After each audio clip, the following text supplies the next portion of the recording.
Dear Southern Cameroonians, my dear countrymen and women of Ambazonia, I bring you greetings on this Sunday, the 13th of October, in the year of our Lord 2019. This communication today will be slightly long because the subject matter of our discussion is so important as we go ahead to prosecute our liberation struggle to guarantee that we provide total freedom for the people of the Southern Cameroons, that we secure the restoration, the effective restoration of the independence of our land, that we succeed in taking back our stolen country from the hands of a neighboring colonizer, La République du Cameroun. I like to mention here that a lot of the times we have been broken because rather than address issues, a lot of us in the front lines have opted to either demonize, blackmail, or cast aspersions on others, and in the end, confuse the entire message. Make sure that the people end up looking at the messenger with disdain and not at the message. At the end of the day, we achieve the wrong thing. We succeed in taking us backward rather than making sure that we continue to take our steps in the right direction towards Boya. I like to make this clear here that there are some issues in this liberation struggle that will never be issues that should be addressed along the lines of group obedience. Take note, matters relating to the international negotiation of a peace deal for the Southern Cameroons cannot be treated as an issue of group affiliation. If that is the perspective you have been looking at this, please, I recommend and pray that you desist from doing so. Because this is an area which must bring all Southern Cameroonians together. Because that is the level at which we are talking about the future of all the 8 million people of the Southern Cameroons. Nobody will escape the consequences of a bad judgment, but everybody will celebrate and be merry at the successes that will come as a result of us all congregating our ideas to make sure we make the right judgment. That said, my dear people, this conversation is going to be entirely about the so much talked about Swiss-led process.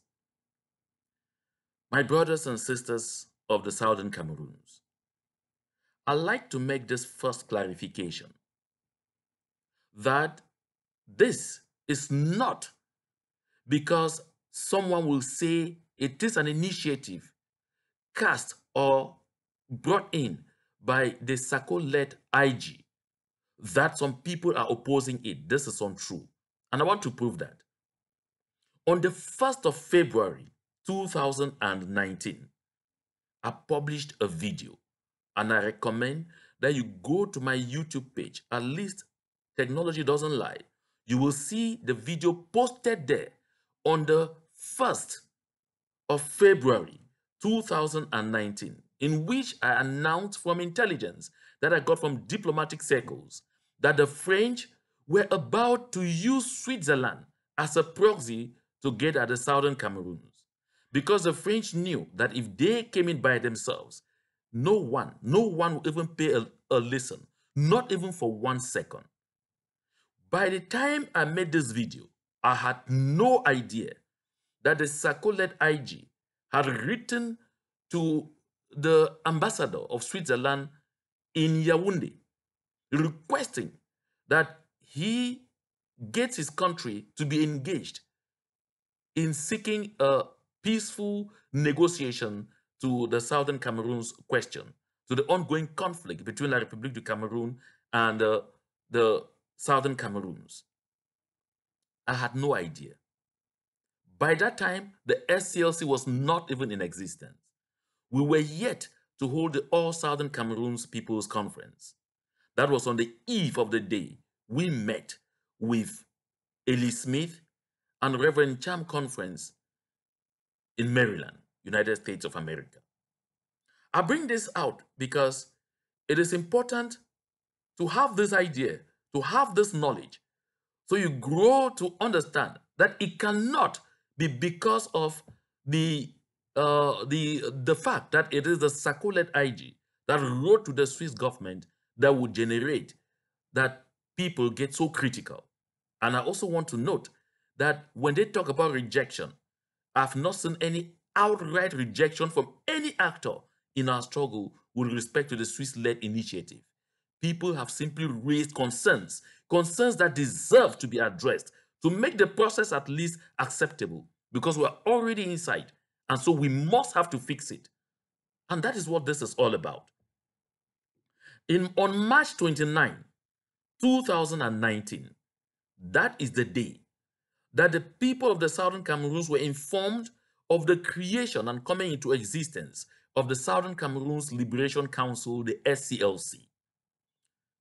The very next day, the 30th of March 2019, the member organizations of the newly created SCLC met physically with officials of a US-based organization known as Pave the Way Foundation. And we signed out officially in the presence of Professor Carlson Anyangwe. We all agreed and signed officially the next day to give them our mandate, asking them to go to Yaounde and also seek to get a mandate from La République du Cameroun so they can mediate between us and La République du Cameroun for a peace deal. At least they approached us. And we said, we have no reason to turn you down. It's a good idea, in as much as we were not certain, and we're still not certain that La République du Cameroun is ready for negotiations, but we didn't find any reason to turn it down, because at least we are a peaceful people, and we always love to go for peace talks as soon as it becomes clear that the other party is also ready to talk. And so on that day, we signed officially, each and every one of us, giving a mandate to Pave the Way Foundation. On this occasion, Comrade Sako was present. Comrade Akwanga was there. All of us sat there. Nobody, no one mentioned that they had contacted the Swiss government to urge them to play the same mediation role. This is strange. Nobody mentioned this. Although from records and from a letter I have in my possession, it is now clear that the Sako-led IG had written to the Swiss ambassador in Yaounde, and from information I get, at the behest of Eli Smith, to request that the Swiss government should facilitate, should try to come in and play the role of mediator between the people of the Southern Cameroons and La République du Cameroun. I heard Comrade Sako talk, and he pointed out that it was after Southern Cameroonians had contacted the Swiss government that the Swiss government reached out to him, and then he wrote officially. That is not true. I don't say it is not true because I want to get at him. No.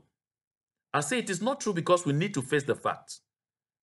Let us be honest at every standpoint, especially at this level of our struggle.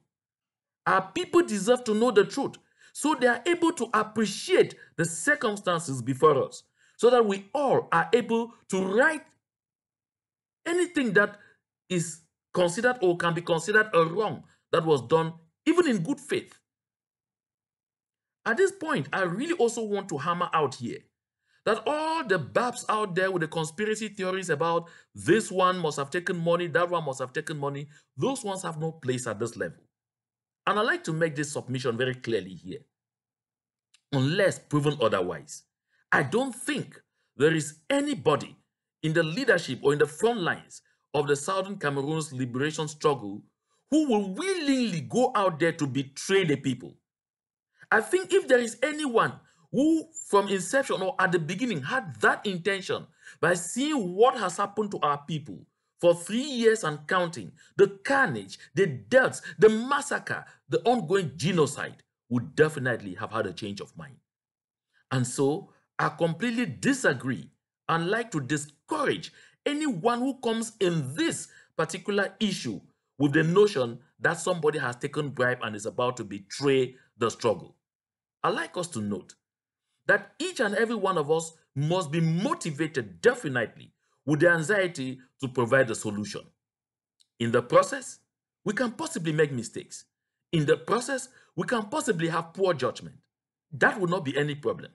It only becomes a problem when we refuse to recognize that we made poor judgment and rather throw the blame on others. That only becomes a problem when we refuse to recognize that there are real issues before us to be addressed and continue to cover them up just because we want to be right. Just because we feel that because we initiated it, it must go all the way, even when we see that there are a lot of cracks that need to be arranged. That particular attitude is to be discouraged. Anyone who writes anything claiming this one has collected money or that one has been bribed or that one is on the payroll of this and that, that one you are out of topic. Let us address the issues as they are. And this will guide us, the very knowledgeable people of Southern Cameroon that I know, to make the best decision for ourselves. And so, like I mentioned, after we signed and gave a mandate to pave the way foundation and they set up a working group, and we began working together. Somewhere towards the end of the month of April, I was contacted by Comrade Akwanga Ebenezer, and he contacted others, and he informed us that there was a capacity building opportunity in Switzerland. I never had the details of this whole thing at that time. And so he wanted us to delegate representatives or also be ready to go by ourselves to Geneva to take part in this training opportunity. I never heard about mediation or somebody wanting to be mediator at that time. And so what am I trying to drive at here? To drive at the fact that right up to this point, I never ever knew that it was Comrade Sako's IG that was involved. I rather knew the Swiss were now coming in through Comrade Akwanga. And contrary to what Comrade Sako says, we never held a vote at the SCLC to determine whether we should be part of this process or not. No. Take note that at the SCLC, until this Swiss issue came in, we have always taken decisions by consensus.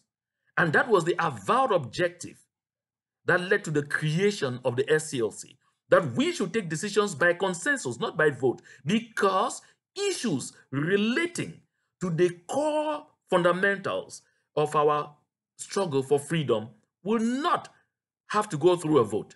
Because consensus means that we all reason together, put ideas together, and make sure we act and we decide on the best interest, in the best interest of the people of the Southern Cameroons. So, for that first meeting, no, there was never a vote. And so, at the level of the consortium, we agreed to send a delegate. And we actually got a delegate who went through the entire process until he acquired the visa to travel to Switzerland, but ran into some unfortunate problems at the very last minute and missed the flight. He didn't travel, not because something went wrong and we said, no, don't travel anymore. No, he missed the flight because he was supposed to go in advance. It was the following day when the delegation from the United States, made up of Flora Songwe, of Comrade Kometa Elvis, of Comrade Bo Herbert, and then the representative of Comrade Sako from Germany, that day they had to go. That early morning I received a call from Comrade Kometa informing me that he had decided to cancel the visit because he had received a call from Comrade Sako indicating that intelligence had come in from Yaounde that La République was going to lay in Geneva in ambush. So when Comrade Sako says that for that first meeting was poorly attended because sabotage, blackmail, and all will not begin, I wonder where he says that one is coming from.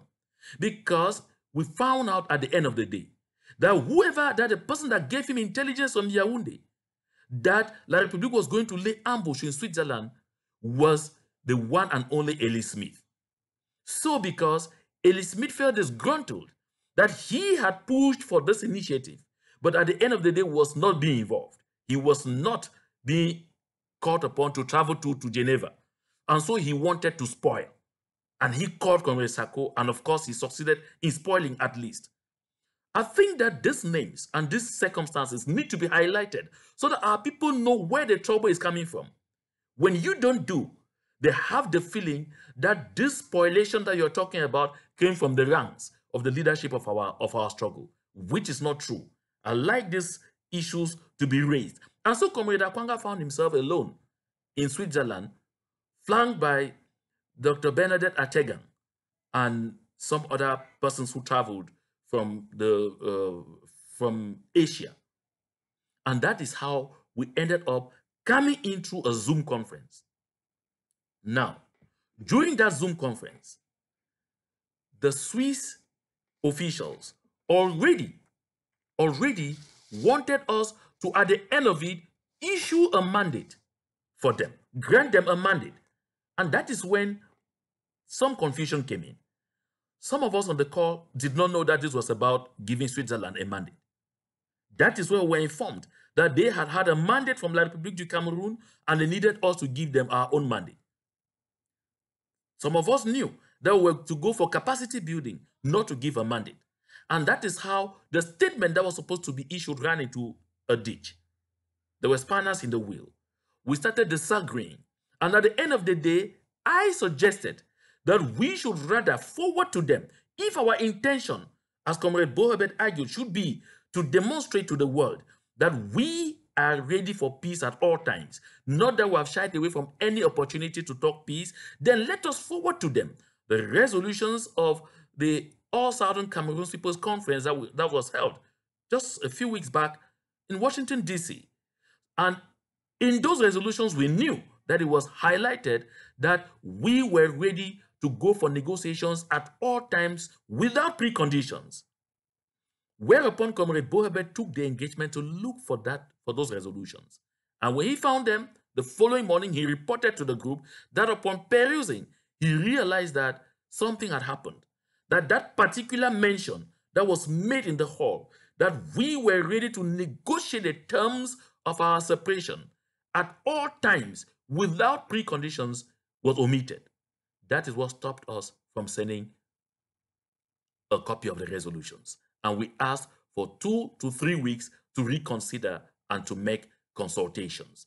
And we regretted that there was that kind of omission in the resolutions. And so we recommended that the correction should be made immediately. Now, during that Zoom conference, I went to the forum of the SCLC and raised the red flag because of the kind of teaching that we were already receiving from the Swiss side. One, they were reminding us, oh, there are 21 conflicts around the world right now. And because there are 21 conflicts around the world right now, an opportunity comes when the international community is interested in your matter only once. And if you miss taking that opportunity and then move on to others, you are left on your own and there will never be any chance again. They moved from there, went on to give great examples of other situations where the people who were in the weaker position, like they said we are, refused to take opportunities when they came. And at the end, they were crushed and they went away with nothing. And so all of those numerous examples were pointing to the fact that we needed to act at once. At that point in time, we didn't have to take any time to think. My dear people, we must note here, no conflict in the world looks like the other. No conflict in the world is the same like the other. International interest in a conflict area is not determined by the number of conflicts that exist in the world. At least that was a move in the direction of sophistry. No.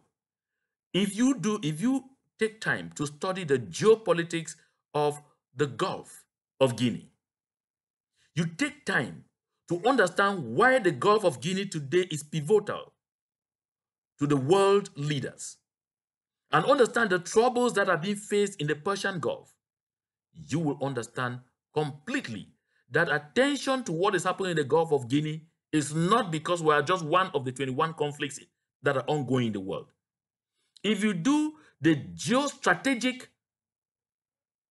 studies of the location of the southern Cameroons at the heart of the Gulf of Guinea, you come away with a completely different lesson.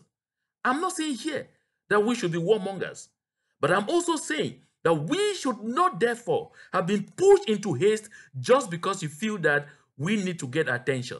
Are we going to be doing things that will be right, that will enable us attain our objective? Or we will just run into haste because we want to seize an opportunity, even if that opportunity could end up being a problem?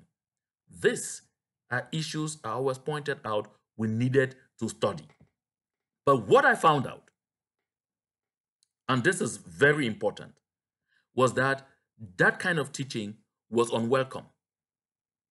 My dear brothers and sisters, in diplomatic parlance, that kind of teaching and other, you know, lectures that were dished out to us during that Zoom conference are generally referred to as grooming the victim to accept an unfortunate fate that will befall it. Grooming the victim, making us already see how much we are so disadvantaged, how our position is so bad that we need to really to take the least thing that is thrown at us. No, I reject that. I refuse that. And I think you too should, because it is important for us to note that we have gone through hell for 58 years and counting. And when we are struggling to come out of it, we should do everything to come out of it honorably and at once, and in a way that posterity would at least understand that we were determined and sacrificed everything we had to go all the way. I also want to make this clarification because I heard Comrade Sako say, if you have a stake in this struggle, if you have lost someone in this struggle, if you have lost something, then you will not be saying anything against the Swiss-led process because you will be feeling the pinch. My dear brothers and sisters, I have not just lost family members. I have not just lost friends and close aides in this struggle. I have lost my whole life. After working for 19 years and establishing a flourishing business, I should by this time have been simply gliding towards completely preparing my retirement. But today at 45, I am starting life afresh. That tells you I have every stake in this struggle. I mean, every single stake, because I am a victim. I'm not just a stakeholder. I am a victim in this struggle. And the organization that I have the honor to lead, the consortium, all its leaders are victims.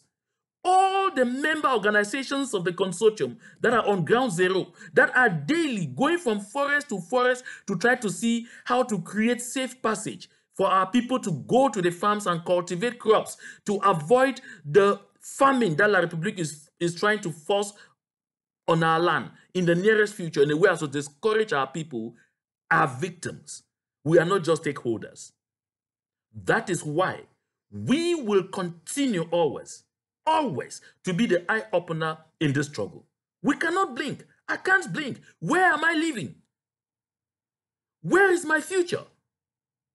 Where is all what I had worked for all my life? Where is my career? Where are my close friends, family, and relatives that are gone, swept away by this struggle?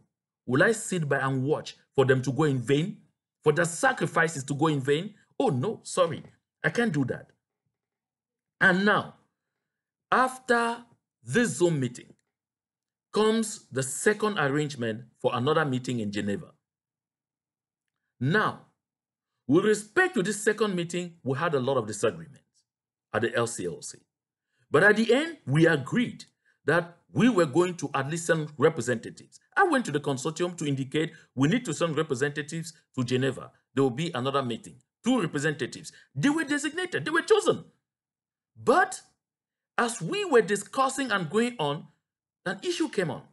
Should leaders of our struggle go to Switzerland at this early stage by themselves, or should we only be represented? We disagreed on this enormously and argued, and that is when for the first time at the SCLC we took a vote.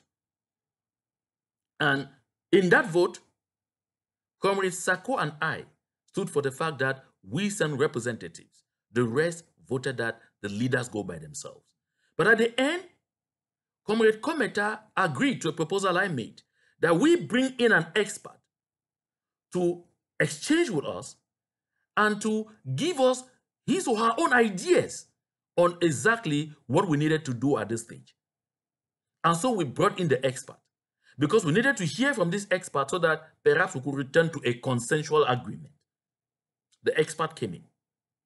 And so the expert raised a number of very important issues. Number one, the expert strongly, I mean very strongly, advised against the participation of leaders at that particular early stage.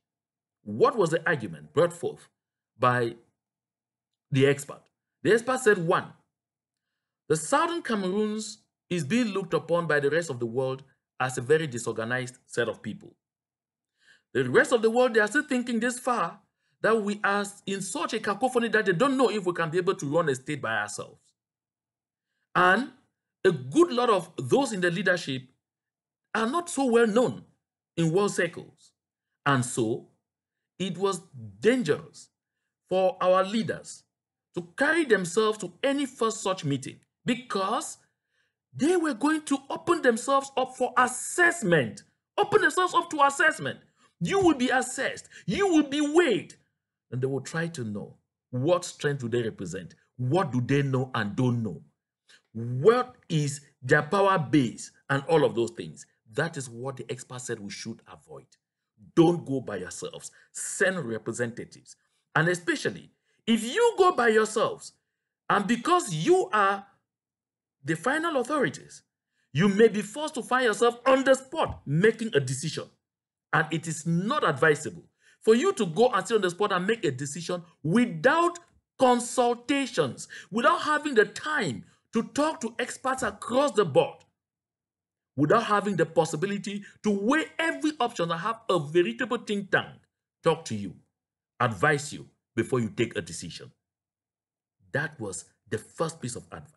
Second, the expert said, also for security reasons, I don't know the standing of all of you, whereupon we were told that about 95% of those in the leadership, especially from the United States of America, were all American citizens. And so, if anything happened to them, oh well, the governor of the United States of America will always go out to protect its citizens. But the expert said, make sure, get Switzerland to go to Yaounde and obtain a written document of immunity for all those who will ever be called upon to participate in this process whenever and wherever. Because that is a clear guarantee that La République du Cameroun will not go after anyone because they are involved in this process. Because if they do, at least that document will be there to brandish to the rest of the world, and world powers will descend on Yaounde with all the pressure to make sure they respect their engagement. And lastly, this expert requested that we should ask to see the mandate that Switzerland has from Yaounde, because it is important to be sure that there is a mandate to guarantee that we don't go into an exercise that ends up causing us to let the world think that something is happening, whereas nothing is happening, giving La République du Cameroun precious time to continue to see how to kill more of our people and turn them away from their goal, turn them away from their struggle for freedom. These are the ideas that were brought in by the expert. I thought this was reasonable enough. I remember Comrade Kometa asking, so the leaders cannot go even just to start? And the expert said, well, I don't think it is advisable in the interest of the Southern Cameroons. My dear people of Southern Cameroons, fellow countrymen and women of Ambazonia, after listening to this expert, I was convinced that we were all going to do what was right. And so I went back to the consortium to inform them that this is what we had had as discussion with an expert on the issue. And we all acclaimed it and selected our representatives. But at the end of the day, I was shocked to realize that despite this advice, despite this piece of advice, the other leaders all decided they were going to travel physically because the Swiss side had insisted they wanted only the leaders, mostly the leaders at this early stage. That is where the disagreement came in. That is where the rift began. So when I went back to the consortium and reported this, that the other leaders have all insisted and they must travel, the consortium family decided, as a matter of consensus, because in that house we don't vote, we decide on consensus, that we will therefore send no representative.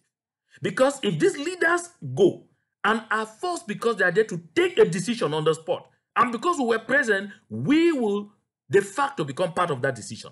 That is why the consortium withdrew at this point. It is important for everyone to know this. And should be told. After this, I had a live broadcast with Comrade Bo Herbert in Germantown, where we talked about a good lot of the projects of the SCLC going forward and all of those things on my YouTube channel.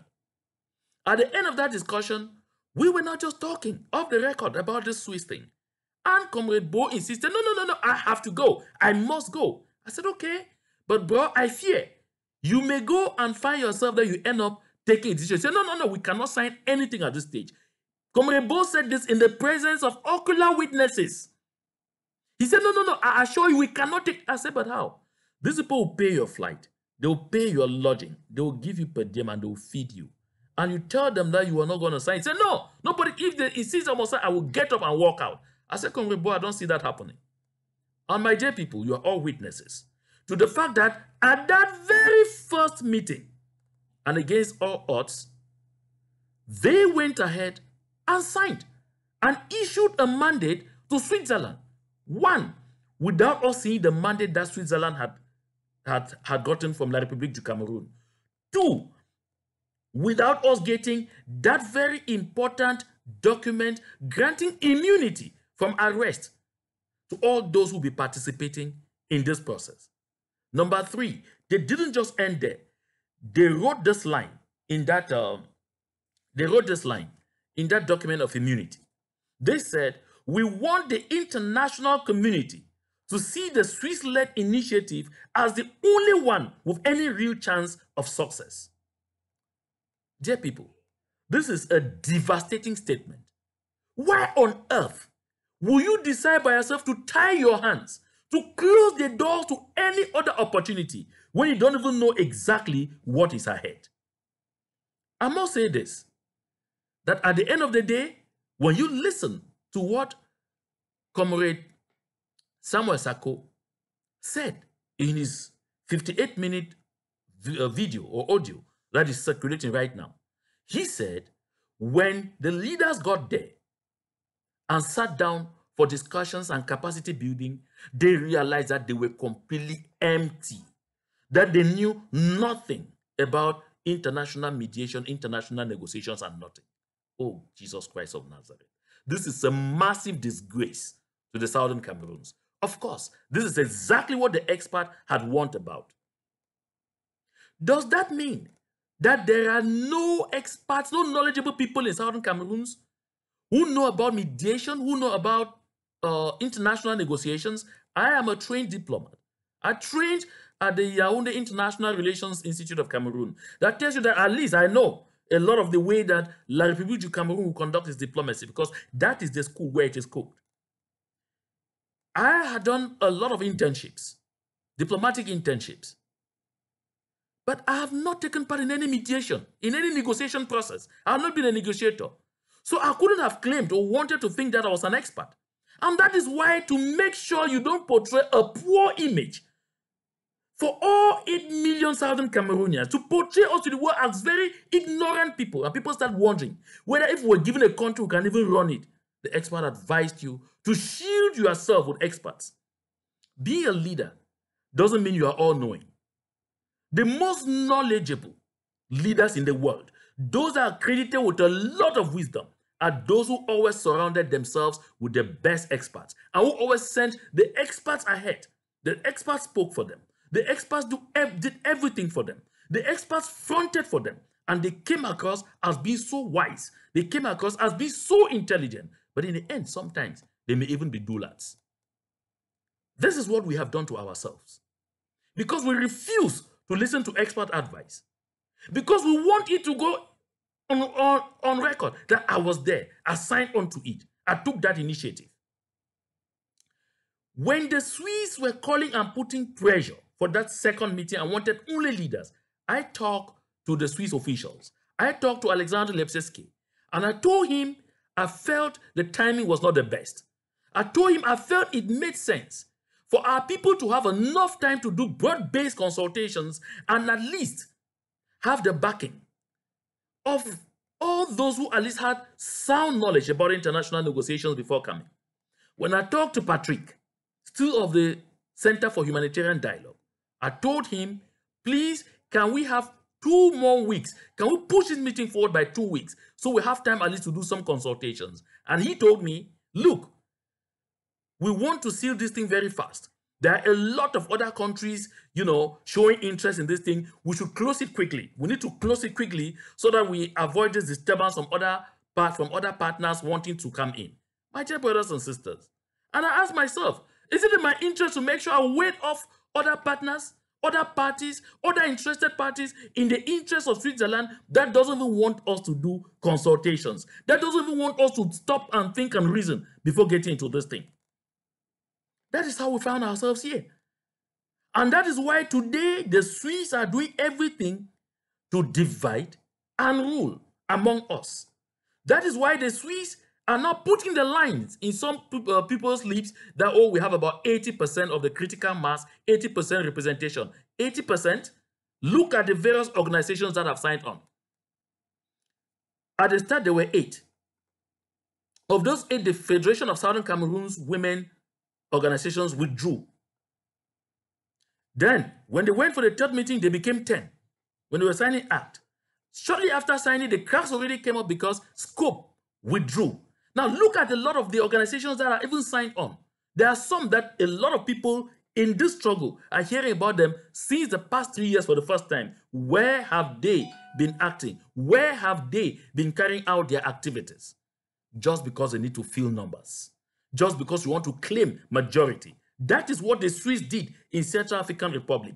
And 6 years running that the Center for Humanitarian Dialogue is negotiating peace in Central African Republic. Look at what is happening there. Is that what we want for our people? That after 58 years of torture and suffering, after 3 years and counting, I don't know how soon the negotiations will really take place. We settled down for at least a decade again of up and down with a kind of peace mediation that will be carried out in a fight, and not one group saying we are in, another group saying we are out. No, my people, this is not what we want for our people. This is not what we want for our suffering masses. We want better for our people. And so, when the Swiss were able to untwist their mandate from our brothers at that second visit, what did they do? They announced to the rest of the world that they had secured a mandate from both La République du Cameroun and the Southern Cameroons. This is what happens. The Swiss announced without going back to Yaounde to report, we have been able to meet those people. They have given us a mandate. This is the mandate. So can we have your own mandate? Because they had not had a written mandate from Yaounde. Truth be told, Comrade Sako, truth be told, the Swiss don't have a written mandate. I say this with authority because I have that information. Signed, sealed, delivered, and confirmed. You can quote me from today to tomorrow to the next day. The Swiss didn't go back. They were in a haste to announce to the rest of the world that they had sealed a deal between the two parties because they wanted to wait off all other countries that were coming in. And so it came to pass that as soon as the Swiss announced that the two parties had signed on to his mediation process, what happened? All the pressure that was being mounted on La République du Cameroun from the international community died down to this date. Check it out. Go back. Look at what was happening, the kind of pressure that was coming onto Yaounde before that announcement, and look at the situation after it. That is Comrade Abdul Karim. Suffering now because we were reckless enough not to follow expert advice and ask that the Swiss go and obtain a written letter of immunity. Comrade Sako, you want to use deductive logic to explain that the Swiss have a mandate? Let us get down to it. Number one, do we need to be using logic to tell our people that the Swiss have a mandate rather than telling our people we have seen that mandate? Which one will be stronger? And when you say that that mandate is a diplomatic document not meant for social media forums, you are being disrespectful to the people of Southern Cameroon. You are saying that the people of Southern Cameroon are stupid. I don't think anybody expected that would pick up the mandate that La République du Cameroun has issued to Switzerland and circulate on social media for everyone to see. The people want to have the confidence that their leaders, at least those who speak for them, have seen that mandate. Are you now saying that the leaders who are asking to see that mandate want to see it but on social media? No. And in the absence of seeing the mandate, you start explaining about the fact that Canada is sponsoring. Let me say this. La République du Cameroun is a rogue state. Switzerland perhaps had not taken note of that. I say this because a very important personality, who is a Southern Cameroonian, paid a visit to the Swiss ambassador and asked him, I'd like to learn more about this process. Can you talk to me about it? When the discussion went on and on, I asked, so when did you obtain the written mandate from Mr. Biya? And the Swiss ambassador said, no, Biya had not issued a written mandate. He gave his word. And he knew that he was going to concretize that in a mandate eventually, in a written document eventually. And this official asked that ambassador, how long have you been in Cameroon? Why did he ask him this question? He said, because if you had been in Cameroon for some time and really took time to do your work, you will know that Cameroon is a rogue state. Cameroon's officials' words cannot be taken to the bank. Don't take Mr. Paul Biya's word to the bank as a check. It will bounce. And that is what is happening in this circumstance. And this official told the Swiss ambassador that once Mr. Paul Biya will see that he has used that your announcement to the end and is satisfied, you will be dumped. And that's exactly what is happening. We followed Mr. Paul Biya in his speech. He made clear, he thanked off all the countries around the world that have shown interest in helping to secure a peaceful resolution to the ongoing conflict. He thanked all of them off, and he said there was a proliferation of such initiatives. So he thanked them off, Switzerland inclusive. We followed George Yaounde, say it, the spokesperson for the so-called national dialogue, that there was no mediation deal, no mandate deal given to Switzerland for any mediation. We have read the Prime Minister, head of government, who received that delegation and received their offer, say in the columns of Jeune Afrique that they are not engaged in any international mediation deal. Comrade Sako, why do you want to take our people down a sterile logic that is not necessary in these circumstances? And I want to give you another simple evidence that the Swiss are not having it easy, because if they obtain a mandate from La République du Cameroun, they should at least have leverage over La République du Cameroun as they have leverage over those of us who have signed in into that process. It will not be difficult for Switzerland to secure the release of Comrade Abdul Karim. I have seen a news item circulating on social media being a grouping of a lot of world leaders, religious leaders across the world and countries coming in to pressure La République du Cameroun to free Abdul Karim. That is the diplomatic work of the Swiss. It's a laudable initiative because I want Abdul Karim freed.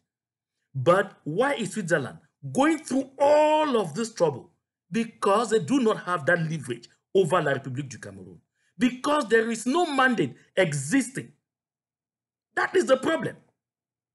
The truth should be told. And you ask, if La République du Cameroun did not give a mandate to Switzerland, why would they not come out and tell Switzerland, stop propagating the fact that we gave you a mandate because we did not give? Comrade Sako, that's a naive question. La République du Cameroun, like I said earlier, is a rogue state. They benefit from that announcement. And so what do? They stay silent. Their silence is interpreted either way. Oh, perhaps they are silent because they granted that mandate. And another point say, oh, perhaps they are silent simply because, as a matter of fact, they are working in the background selecting their people. Because that silence keeps people in confusion. It gives La République du Cameroun breathing space to continue killing our people and hoping to win this thing militarily. That is what this is all about.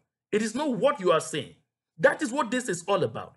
We are dealing here with a rogue state. La République du Cameroun went ahead in defiance, organized a grand national dialogue. Thank God, the US State Department through its embassy in Yaounde has dismissed that dialogue and has continued calling for, inclusive dialogue without preconditions. But Mr. Biya is out there in France selling his resolutions. And you're going to have delegations of La République Cameroon go everywhere around the world to struggle to sell those resolutions, hoping the world buys. And why did Mr. Paul Biya hold this dialogue at this time? Because the resident coordinator of the UN system in Yaounde wrote to Mr. Paul Biya, drew his attention to the fact that the Swiss organization Center for Humanitarian Dialogue was facing enormous difficulties being accepted as mediator. And so if nothing were done and nothing concrete happened before the UN session in September, consequences will follow. And that is why they were informing La République du Cameroun that they were sending in another organization known as Swiss Peace to come into the rescue.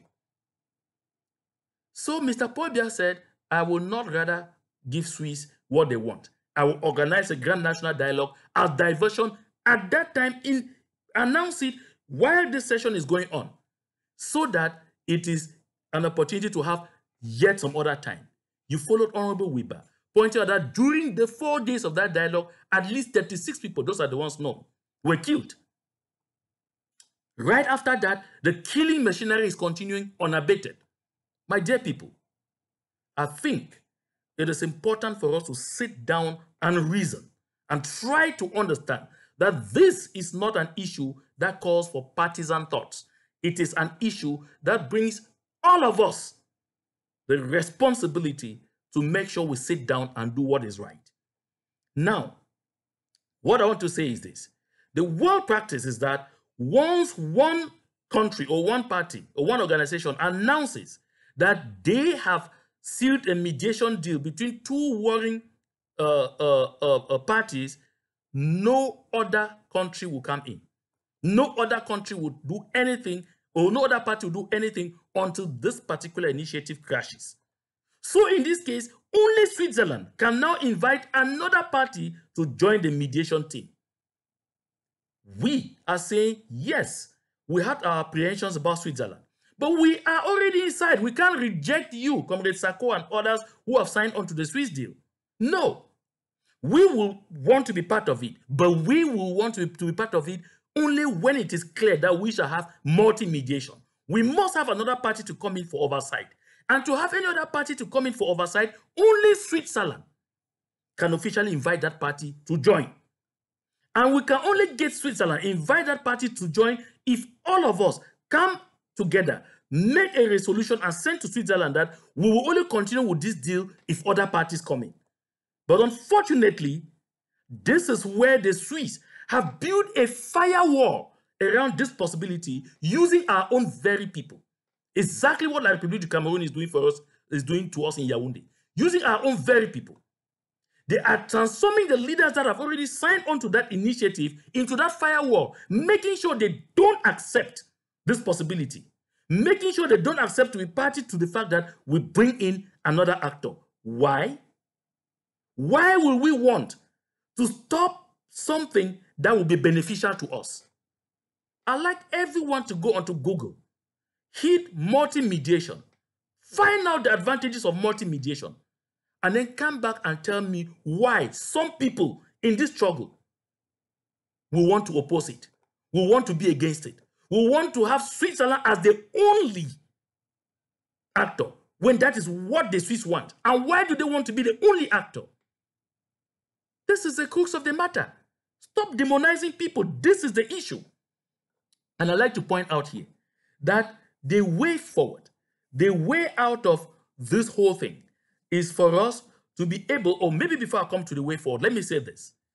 Why is Switzerland inviting leaders of LGAs to Geneva, or 61 leaders of LGAs to Geneva? Are they going to be on the mediation table? Are they going to be negotiators? Why do they need to build their capacities? The reason they're inviting them is simple. The Swiss want to infiltrate us as much as possible in order to get as much information from as deep a variety of sources as possible. That is why they want all these people. And Comrade Sako will say this, by the time you open this door for everybody to go out there, There are people who will give information you would never have wanted them to give because they don't even know it when they are giving it out. Why do this to us? Why do this to your people? I think if we decide that we have to put Southern Cameroons first, we will have to be protective of our people. That is why we need to send only experts. Because experts know when a seasoned and well-trained diplomat, armed with the capacity to get any type of information out of you, a naive person, at any time, starts wanting that kind of information, the experts will build firewalls around sensitive information. Why do you want to open our people up? Why? Why do you want to open our vulnerable people up? This is up to the people of the Southern Cameroons. I'm raising the issues. You decide. Don't say tomorrow that you were not informed, that you didn't have enough information to make a reasoned decision. This is what I am saying. The way forward, we need multi-mediation. Once that is guaranteed, you will be sure to have all the parties on board. The next approach, take note that we will either have to crack through the firewall being erected by our own people and get the Swiss accept another party on board, or if the Swiss continue to do the things the way they want to do, crash that process. But crashing this process is not in our interest because it sets a bad precedent. So therefore, there is need for us to come to some kind of harmony and make sure we fix this process so that it is acceptable to all. And we all go in and make the best we can make out of it, put in place all the safeguards necessary. Now, take note. Don't bother yourself about talking of all organizations being united. I'm not sure everybody will ever come under ACT. Not everybody ever came under the SCLC. Not everybody ever went under ACT. And Comrade Bo knows this. What you need to know is that in this matter, we need to get the best brains in Southern Cameroons from all the groups, propose this group, and then we'll do a kind of selection and get the best team of experts that will represent us. There they will be representing Southern Cameroons. Southern Cameroonians are not groups.